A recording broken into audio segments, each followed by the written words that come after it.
Olá, tudo bem com vocês? Eu sou a professora Eudalene Pinheiro, de Língua Portuguesa, e hoje vamos estudar sobre elementos da narrativa. Nosso tempo de aula é de 30 minutos, a disciplina é Língua Portuguesa, o conteúdo são elementos da narrativa e nós vamos fazer uma explanação do conteúdo apoiados em aula expositiva e slides. Para eu falar sobre elementos da narrativa com você, é necessário primeiro que a gente relembre sobre o que é o texto narrativo. Pois muito bem, o texto narrativo é aquele que conta uma história.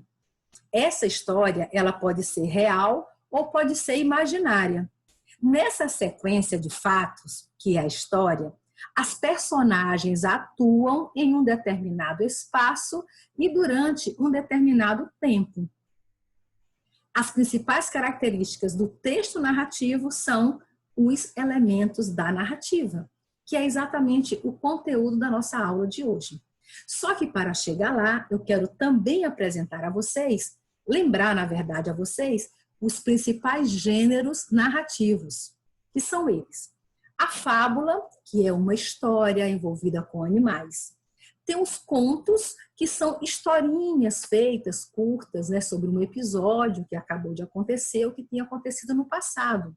Existe também a novela. A novela é um gênero mais conhecido entre a gente por causa da televisão. Mas a gente não pode confundir novela com telenovela.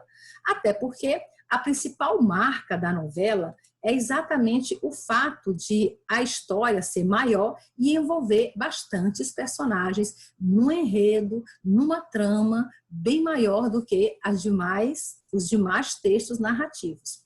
Tem a crônica. A crônica é um texto curto, é um texto leve, é uma narrativa que se passa em algum momento, em alguma situação, e ela retrata apenas aquela ocasião.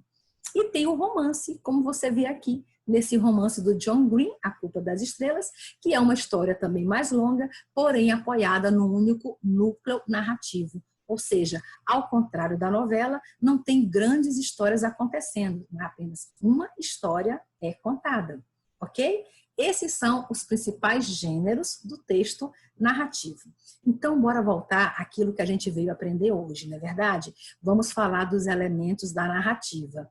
E eu convido vocês a conhecer o famoso pente. E o que é o pente, professora? A gente chama de pente os elementos da narrativa. Por quê? É uma metodologia fácil de você associar e lembrar futuramente. É só você lembrar que a palavra pente compõe-se das letras P de personagem, E de enredo, N é o narrador, T é o tempo e o E é o espaço. Então, são esses os 5 elementos da narrativa: personagem, enredo, narrador, tempo e espaço. Mas o que é cada um deles, a gente vai descobrir ao longo dessa aula. Primeiro, vamos fazer uma análise de um texto narrativo. Eu escolhi aqui um microconto. Vejam só, não é conto, não é fábula, não é nenhum dos gêneros que a gente apresentou anteriormente. É um microconto, é um conto mais resumido, é um conto menor para você entender. É também chamado de nanoconto. Vamos ler a história. Uma garota ouviu sua mãe chamá-la do andar de baixo. Quando ela estava saindo do quarto em direção às escadas, sua mãe puxou-a de volta para o quarto e disse: "Eu também ouvi isso." Entenderam a história? Bem, ele é pequeno. A história é pequena, microconto já diz, é micro, é resumido, mas aparecem os elementos da narrativa. Vejam só, personagem, a garota e a mãe. Enredo é a história que está acontecendo.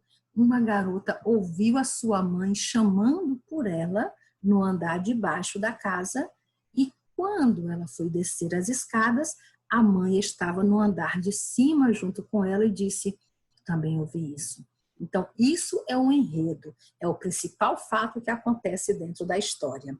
O narrador é a voz que está contando a história, que não é a da professora Eudalene, é essa voz que diz: "Uma garota ouviu sua mãe, ou seja, é uma voz em terceira pessoa que conta a história para a gente. O tempo é o quando a história acontece, em algum tempo, em algum lugar, tipo, era uma vez. O tempo também é a organização da história, como você percebe, início, meio e fim. Então, esse é o tempo chamado de tempo cronológico. A história segue uma ordem lógica. E o espaço? Espaço é o lugar onde a história acontece. Como você percebe, ela está dentro de uma casa. Olha só, quando ela volta para o quarto pertence a uma casa. Ainda tem as expressões andar de baixo, logo ela estava no andar de cima. Aí você percebe que é um sobrado, é uma casa de pelo menos 2 andares. Ela estava no andar de cima quando ouviu a mãe chamá-la no andar de baixo. E quando ela vai descer, ela percebe que a verdadeira mãe está também no andar de cima. Aí gera o quê? O conflito. E o que é o conflito? É aquele momento de suspense, tchan, tchan, tchan, tchan, da história. Ok? Entenderam? Muito bem. Agora vamos analisar esses elementos individualmente. Mas antes, eu peço que você leia comigo uma tirinha ou uma história em quadrinho. Por quê? Porque nas histórias em quadrinhos, esses elementos também podem aparecer. Por exemplo, na história você tem um pai e uma filha. Já são os personagens do famoso pente. Vamos sempre lembrar da palavra pente para designar os elementos da narrativa. Então, você tem o pai e a filha, que são as personagens, não é isso? São os personagens da história. Aí nós temos o enredo. O que é o enredo? O enredo é o medo que a filha está sentindo. Vejam só, o pai diz: boa noite, filha, durma bem. Aí a filha olha para o pai e diz: mas tem alguém no armário. Aí o pai levanta para confortar a filha e diz: te garanto que não há fantasmas aqui. Quando o pai abre o armário, ele encontra com outra versão da filha dele, escondida no armário. A criança diz: pai, tem alguém na minha cama. Olha o olhar assustador do pai, com uma filha no armário e a outra na cama. Eis mais uma história de mistério, de suspense, ou quem sabe, de terror, que você encontra no site da Nota Terapia. Ok? Então, o que é o narrador? No caso, o narrador está suspenso na história por se tratar de um quadrinho, as ações vão falando por si mesmas. O tempo presente aqui é a noite, né? É o momento que a pessoa vai dormir, é a noite. Mas tem um tempo cronológico. A história se desenvolve começo, meio e fim. E nós temos também, além do enredo, tá bom? Além do enredo, nós temos o espaço, que é o ambiente onde a história acontece. No caso, a história se passa dentro de um quarto. Entenderam? Então, sempre que há uma história presente, aparecem também os elementos da narrativa. Agora vamos conhecer um a um esses elementos. Primeiramente, vamos conhecer o personagem, também chamada de a personagem, não é verdade? Então, o que é personagem? São os seres ou as pessoas com quem as ações que movem a história acontecem. Então, é com eles que acontece a história que está sendo contada. Esses personagens, eles são classificados como principais, que são o protagonista, aquele que está a favor da história, e o antagonista, aquele que está contra os rumos da história. E ainda tem os personagens secundários, que são coadjuvantes. Para você melhor exemplificar esse tipo de personagem, eu selecionei aqui essa capa de revista do Batman. Hoje, observem só. Você tem os seguintes elementos na capa. Você sabe que vai ser uma história que vai ser contada aqui. Logo, tem os elementos da narrativa. Quem é o Batman? Batman é o personagem principal, que também pode ser chamado de herói. Ele é o protagonista de quem a história está a favor. Você tem aqui um outro personagem, que é o Coringa. E quem é o Coringa? Também personagem principal, só que ele é o antagonista, que também pode ser chamado de vilão. Eu não gosto muito desse nome vilão, porque designa pessoas que moram na periferia, entenderam? Aí virou o tipo vilão. Mas é chamado também de antagonista. É ele quem vai fazer de tudo para atrapalhar a vida do herói. Mas na capa também você observa a presença de dois outros personagens, que são dois guardas, dois policiais, não é? Esses policiais, eles são importantes na história? A história que vai ser contada é a deles ou eles apenas aparecem na história? É isso, eles apenas aparecem na história. Por isso eles são coadjuvantes da história do Batman e do Cavaleiro das Trevas. Ok? Entendido a questão dos personagens? Então vamos para o segundo elemento. Vamos falar do espaço, ou também chamado de ambiente. É onde a história acontece. Toda história se passa em algum lugar.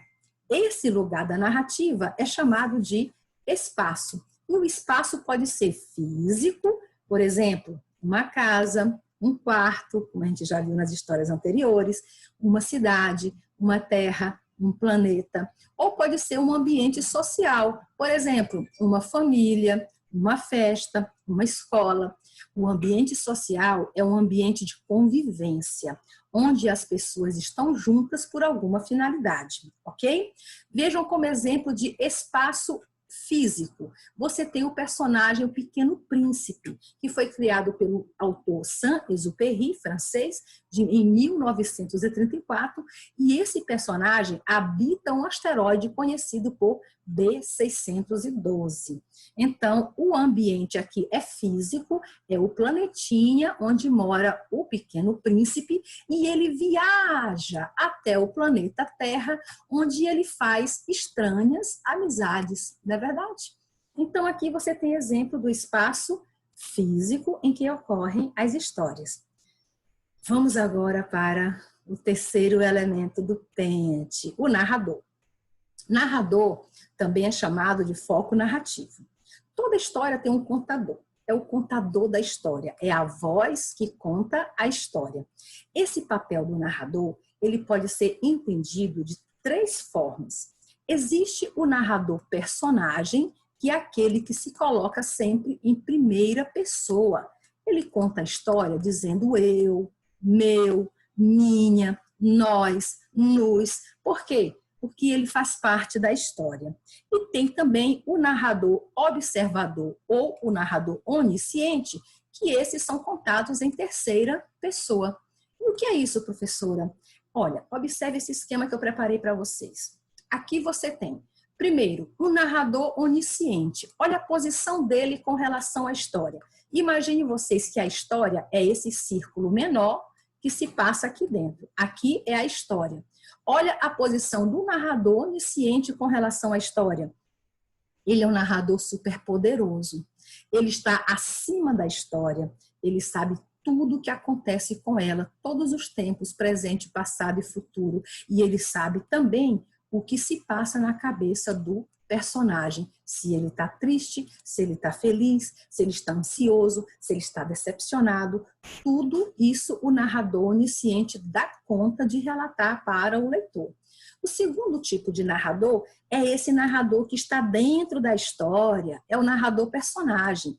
Ele age em primeira pessoa, ele faz parte da história, ele viveu a história, ele pode ser um daqueles personagens que a gente viu, o protagonista, ele pode ser o antagonista, ou ele pode ser um coadjuvante que está contando a história que presenciou, ok?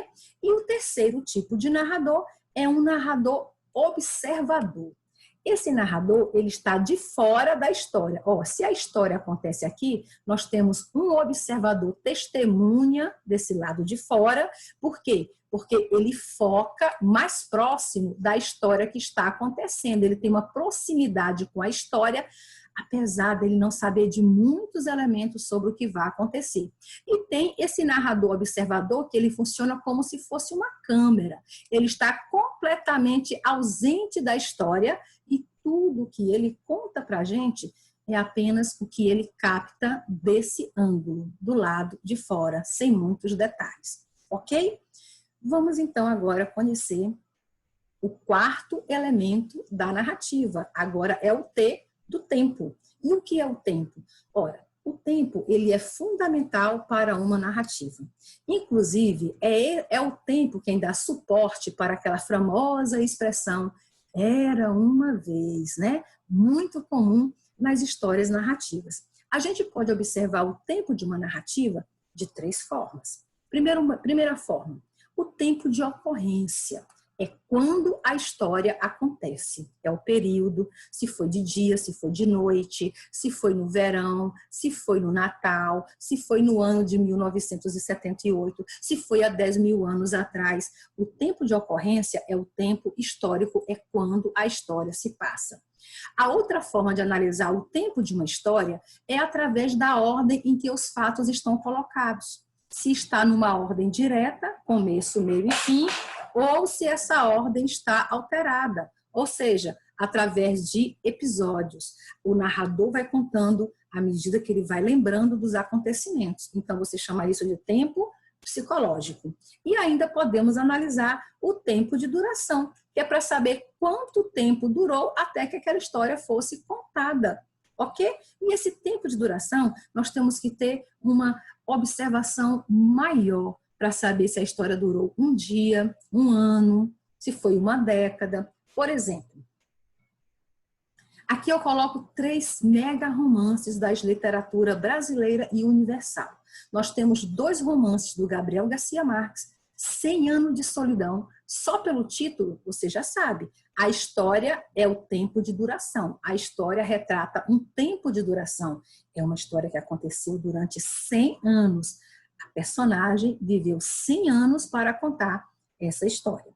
Nesse segundo romance, também do Gabriel Garcia Marques, que é um autor colombiano, que inclusive já ganhou até o Prêmio Nobel de Literatura, ele fala do amor nos tempos do cólera, ou seja, ele se refere a um tempo de ocorrência, quando a história aconteceu. A história aconteceu no tempo do cólera. E nós temos aqui o clássico da literatura brasileira, Memórias Póstumas de Brás Cubas, de Machado de Assis, que é um exemplo de tempo da sequência.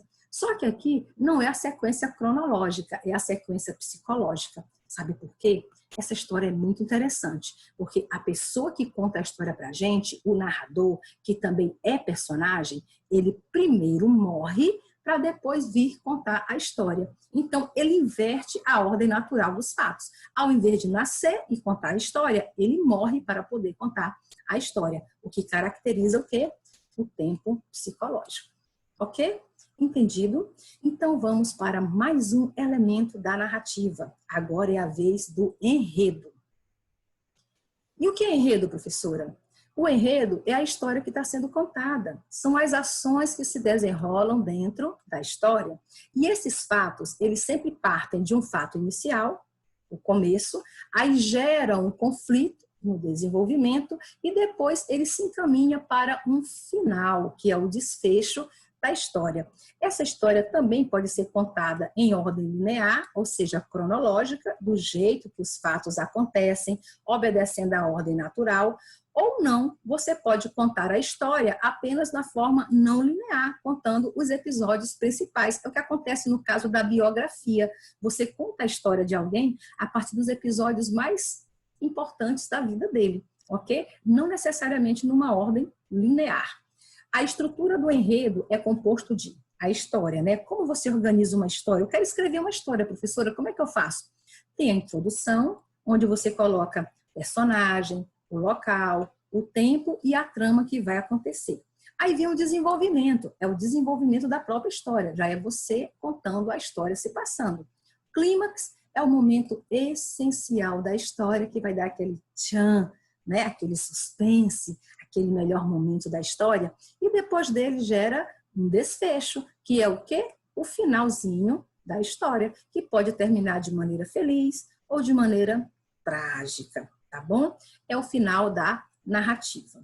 E, enfim, a gente chega a esses 5 elementos essenciais da narrativa, mas sem esquecer que existe um 6º elemento que não está no pente, mas aqui também é também de fundamental importância, que é o discurso. O discurso de um texto é a representação da fala das personagens dentro do texto. E esse discurso, ele pode ser direto, indireto ou indireto livre. Como é que eu percebo isso, tia? É assim, quando o discurso é direto, é o próprio personagem quem fala na história. Por exemplo, você tem aqui o narrador dizendo, ela disse, ai. Veja que quem falou o ai foi a personagem e não o narrador. Esse é o discurso direto.